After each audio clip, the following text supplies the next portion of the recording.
اب وہ آخری رکوع جس کے اوپر میری الگ سے ایک ویڈیو موجود ہے، اللہ تعالیٰ کی حضرت عیسیٰ ابن مریم سے یہ بڑی سخت گفتگو ہے، یہ کلائمیکس ہے چونکہ سورت کا۔ وَإِذْ قَالَ اللَّهُ يَا عِيسَى ابْنَ مَرْيَمَ، اور یاد کرو وہ وقت کہ جب عیسیٰ ابن مریم سے اللہ تعالیٰ فرمائے گا، یعنی گویا کہ یہ ہو چکا پاسٹ ٹینس کے سیغے میں، جس طرح پاسٹ ڈیفینٹ ہے اسی طرح سمجھ لو یہ مستقبل ڈیفینٹ ہے، ہو چکا۔ أَأَنْتَ قُلْتَ لِلنَّاسِ اتَّخِذُونِي وَأُمِّيَ إِلَٰهَيْنِ مِن دُونِ اللَّهِ، کیا تو نے لوگوں سے کہا تھا کہ تجھے اور تیری ماں کو اللہ کے سوا معبود بنا لیا جائے؟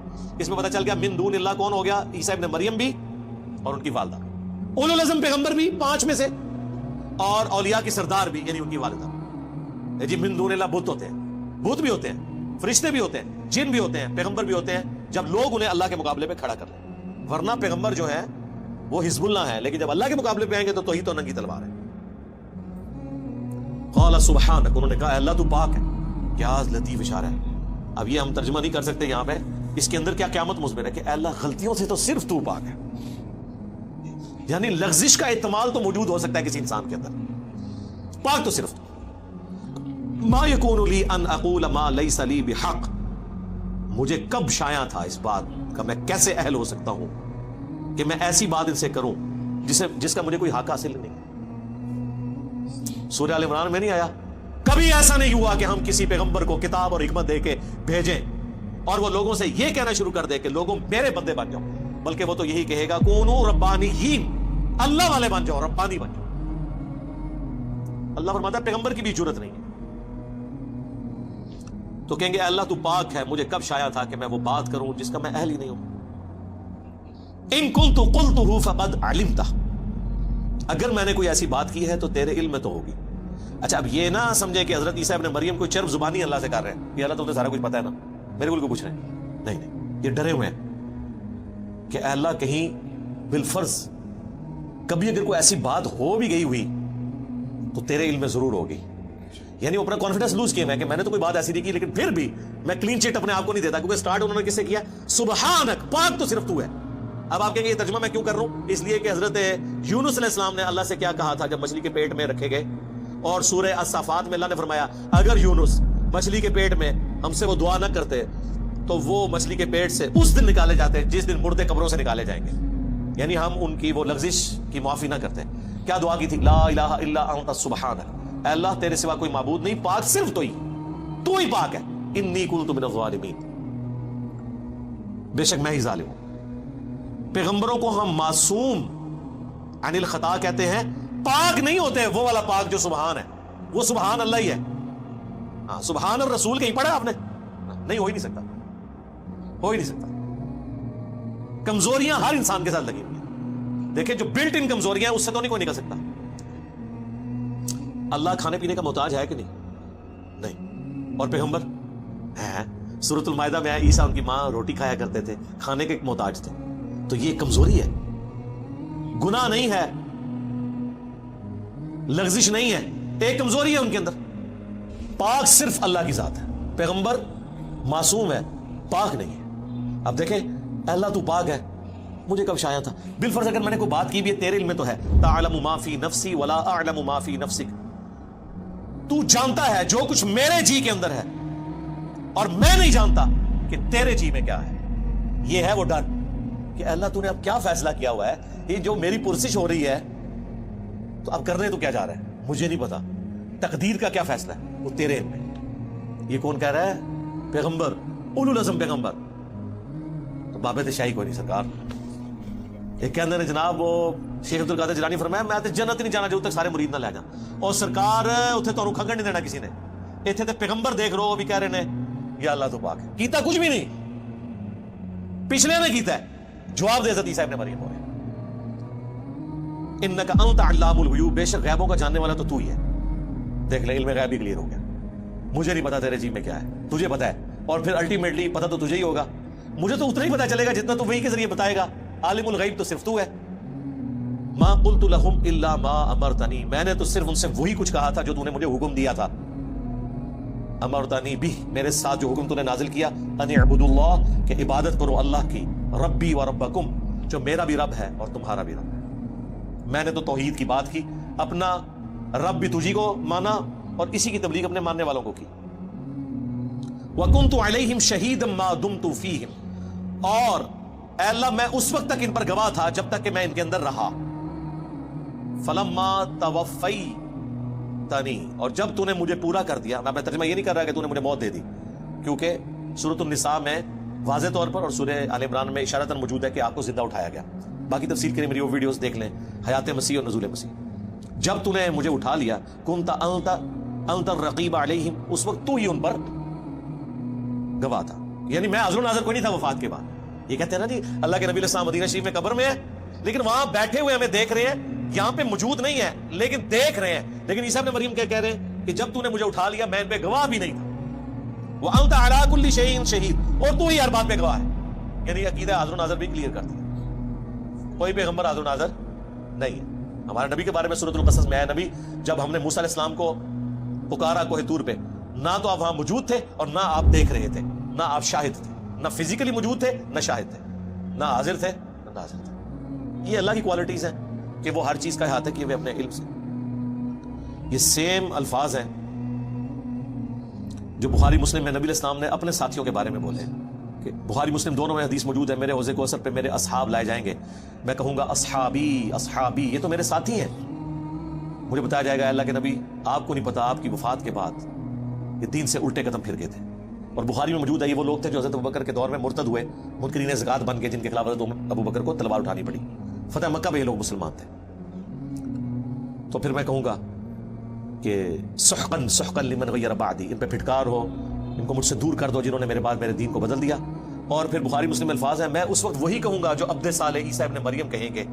کیا پھر حضور نے یہ آیت تلاوت کی کہ اللہ جب تک میں ان میں موجود تھا ان پر گواہ تھا، جب تو نے مجھے اٹھا لیا پھر تو ہی ان پر گواہ تھا. اب یہ اگلی آیت، ان تعذبہم، اگر تو انہیں عذاب دے، فانہم عبادک، تو یہ تیرے بندے ہیں، تو مالک ہے ان کا. وان تغفر لہم، اور اگر تو ان کو بخشی دے، فانک انت العزیز الحکیم، تو غالب ہے، حکمت والا ہے، تجھ سے تو کوئی نہیں پوچھ سکتا کسی کو بخشنا چاہے تو. اللہ اکبر. اس بات کو کرنے کی ضرورت کوئی نہیں تھی، لیکن اس ایک جملے نے مسلمانوں کا عقیدہ کلیئر کر دیا. اسی سورۃ المائدہ میں آیت نمبر 72 میں عیسیٰ ابن مریم جو دنیا میں خطبہ دیتے تھے، یا بنی اسرائیل اعبدوا اللہ ربی و ربکم انہ من یشرک باللہ فقد حرم اللہ علیہ الجنہ ومأواہ النار وما للظالمین من انصار. اے بنی اسرائیل اولاد یعقوب، عبادت کرو اس رب کی جو تمہارا بھی رب ہے میرا بھی رب ہے. بے شک جس نے اللہ کے ساتھ شرک کیا اللہ نے ایسے شخص پہ جنت حرام کر دی ہے اور اس کا ٹھکانہ آگ ہے اور وہاں اس کا کوئی مددگار نہیں ہوگا. یہ بات جو حضرت عیسیٰ ابن مریم دنیا میں اپنے ماننے والوں کو بتاتے رہے، قیامت کے دن وہ اپنی بات بھول جائیں گے؟ اس جملے سے تو یہی لگ رہا ہے کہ اے اللہ اب یہ تیرے بندے ہیں، چاہے انہیں عذاب دے چاہے انہیں تو بخش دے. جبکہ دنیا میں تو عیسیٰ ابن مریم یہ کہہ کے گئے تھے جو مشرک ہے اس کا ٹھکانہ جہنم ہے، اس پہ جنت حرام ہے، یعنی بخشش کوئی نہیں اور کوئی مددگار بھی نہیں. اور یہاں عیسیٰ ابن مریم تو مدد ہی کر رہے ہیں، گویا کہ سفارش کر رہے ہیں کہ یا اللہ تیرے بندے ہیں، چاہے بخش دے چاہے عذاب دے. تو یہ اللہ نے میرے پہ حکمت کھولی ہے، میں نے کہیں اس بات کو نہیں پڑھا، اس طرف اشارہ، اور مجھے بھی کچھ عرصہ پہلے یہ دماغ میں بات آئی کہ جان بوجھ کے اللہ نے ایسا کیا ہے کہ تاکہ اگر کسی کو وہم ہے نا کہ یہ دنیا میں ڈرانے کے لیے باتیں تھی، آخرت کوئی نہ کوئی چیک لگ ہی جائے گا. وہ بابا پھڑ کے کوئی زبردستی یا اللہ من وضو کرایا سی نے تو نماز نہیں آتی تو وضو نے کہ کرایا ہونا اے بے تے پڑھتے رہے، عربی سیکھی نہیں ہوئی. تو اللہ نے یہاں کلیئر کر دیا کہ اولو العزم پیغمبر جو 5 ہیں سورۃ الاحزاب اور سورہ شورا میں، محمد رسول اللہ، ابراہیم خلیل اللہ، موسیٰ کلیم اللہ، عیسیٰ روح اللہ اور نوح علیہ السلام علیہم السلام اجمعین. اگر وہ اولو العزم پیغمبروں میں سے ایک پیغمبر عیسیٰ ابن مریم اپنے ماننے والے مشرکین کے لیے بھی قیامت کے دن شفاعت کرے گا یہ کہہ کے کہ اللہ تیرے بندے ہیں. اب اتنے جلال میں شرک کے اندر یہ چھوٹی سی بات بہت بڑی سفارش ہے، اس کے اوپر ذرا توجہ کریں. اس میں تو جواب یہ ہونا چاہیے تھا کہ عیسیٰ تجھے نہیں پتا کہ مشرکی کیسے تم سفارش کر رہے ہو، لیکن یہ اس لیے وہ کریں گے. اور اللہ نے قرآن میں ہمیں پہلی فلم چلا دیا ہے کہ اگر عیسیٰ ابن مریم بھی سفارش کرے کسی مشرک کے لیے تو سفارش قبول نہیں ہونی. تو بابے تے شاہی کوئی نہیں کہ کسی نو بہو بڑھ کے جنت اس لے جان گے، یا کلیم کرو کہ عبد القادر جیلانی یا تمہارے جو بڑے بڑے بابے کلیم کیے ہوئے ہیں، اور تم تو ان بابوں کے بارے میں یہ کہتے ہو کہ یہ بابے تو کسی صحابی کہ گھوڑے کی قدموں کی خاک جو اس کے ناک میں بیٹھتی ہے اس کے برابر نہیں ہے، تو پیغمبروں کا تو ذکر ہی نہ کرو. وہ تو اللہ کے چنے ہوئے بندے ہیں، وہ تو مخلص ہیں. باقی تو صحابہ تو زیادہ تر مخلص ہو سکتے ہیں، مخلص تو نہیں ہے نا، مخلص ہیں اللہ کے لیے اخلاص شو کرنے والے. مخلص تو صرف انبیاء ہیں. تو اے اللہ تیرے بندے ہیں، چاہے انہیں عذاب دے چاہے بخش دے. قال اللہ، اللہ فرمائے گا ھذا یوم ینفع الصادقین صدقہم، آج وہ دن ہے کہ سچوں کو صرف سچا عقیدہ ہی فائدہ پہنچائے گا. ایک جملے سے ٹروتھ لورز کامیاب ہوگے. سر کیا بات ہے، اللہ نے یہ نہیں کہا ایمان والوں کو ایمان نفع دے گا، اللہ نے کہا سچوں کو سچا. سچا کون ہوتا ہے؟ جب اس کو بات پتہ چل جائے پھر وہ دنیا کو نہ دیکھے کہ یہ سچائی میں نے سے قبول کرنا ہے. جو مسلم شریف میں حدیث ہے کہ تکبر یہ نہیں ہے کہ تم اچھے کپڑے پہنو یا اچھے دکھو، اللہ بھی خوبصورت ہے، خوبصورتی کو پسند فرماتا ہے. تکبر یہ ہے کہ تم لوگوں کو حقیر جانو اور حق بات سے اناد اختیار کر لو، دشمنی کرو. دل نے گواہی دے دی کہ یہ ایاک نعبد و ایاک نستعین لکھا ہے، لیکن چونکہ بابے بابوں کو پکارتے رہے ہم بھی پکارے تو یہ دشمنی کر رہے ہو اپنے ساتھ. دل نے بتا دیا، آنکھوں سے پڑھ لیا بخاری مسلم میں نماز کا طریقہ، لیکن رفع الیدین نے شروع کیا کہ معاشرہ کیا کہے گا. ہاں 11ویں کھاتے رہے عبدالقادر جیلانی کے نام کی، لیکن عبدالقادر جیلانی نے جو نماز کا طریقہ اپنی اس کتاب میں لکھا جس کو خود چھاپ رہے تھے، رکوع میں جاتے وقت رکوع سے اٹھتے وقت رفع الیدین، اس میں عمل نہیں کیا. میں نے تو آج تک کسی 11ویں میں نہیں دیکھا کہ شیخ عبدالقادر جیلانی کی کتاب سے نماز کا طریقہ پڑھ کے بتا دیں. وہ کہتے نہیں وہ تو اور فقہ کے تھے، ہم اور فقہ کے تھے. اس کا مطلب ہے کہ آپ کا پیران پیر اس فقہ پہ عمل کرتا تھا جو نبی علیہ السلام نے طریقہ چھوڑ دیا ہوا تھا.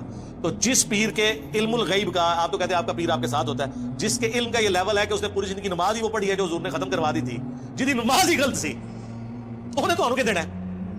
لیکن ایسا نہیں ہے نماز تو غلط ہے. شیخ عبدالقادر جیلانی تو اس کتاب میں بخاری مسلم کے حوالے لکھتے ہیں، ہر بات میں لکھتے ہیں، بخاری میں ہے، مسلم میں ہے، ابو داؤد میں ہے، ترمذی میں ہے. حقیقت بات ہے اگر کوئی بزرگ ہے نا واقعی تو وہ یہ لوگ ہیں جو امت کا ایسا کام کر کے گئے کہ چاہے کوئی صوفی ہے چاہے کوئی عالم ہے. آپ امام غزالی دیکھ لیں، وہ عبدالقادر جیلانی سے بھی آلموسٹ سمجھ لیں 100 سال پہلے کے ہیں، وہ بھی اپنی کتابوں میں بخاری مسلم کے حوالے لکھتے ہیں. یعنی رسول اللہ تک پہنچنے کا اگر کوئی وسیلہ ہے نا اس امت میں بک شوام میں تو یہ حدیث کی کتابیں اور سب سے بڑھ کر قرآن ہے.